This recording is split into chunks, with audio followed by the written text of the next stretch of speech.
সিরাজগঞ্জের শাহজাদপুরে বৃহস্পতিবার আওয়ামী লীগের দুই গ্রুপের সংঘর্ষ হয়। ওই ঘটনার সংবাদ সংগ্রহ করতে গিয়ে পৌর মেয়র ও জেলা আওয়ামী লীগের সাংগঠনিক সম্পাদক হালিমুল হক মিরুর শটগানের গুলিতে গুরুতর আহত হন দৈনিক সমকালের শাহজাদপুর উপজেলা প্রতিনিধি আব্দুল হাকিম শিমুল।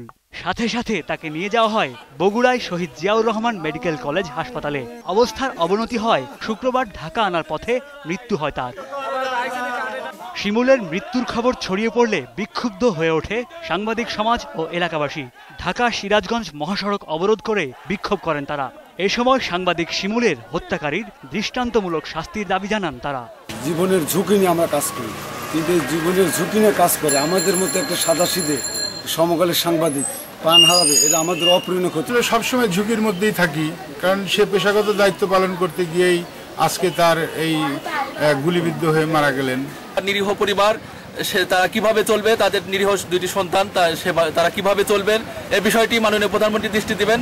নিহত সাংবাদিক শিমুলের বাড়ি শাহজাদপুরের মাদলা গ্রামে। তার অকাল মৃত্যুতে দিশেহারা হয়ে পড়েছেন স্বজনেরা। অপরাধী বাইসে যেতে পারে না, আপনারা কঠিন শাস্তি দেন। এদের সুষ্ঠু তদন্তের মাধ্যমে বিচার চাই এবং তাদের ফাঁসি চাই। এদিকে সংঘর্ষের ঘটনায় শাহজাদপুর থানায় মামলা হয়েছে।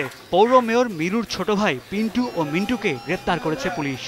আর সাংবাদিক শিমুল নিহতের ঘটনা তদন্ত করে অভিযুক্তের বিরুদ্ধে ব্যবস্থা নেওয়ার কথাও জানানো হয়েছে।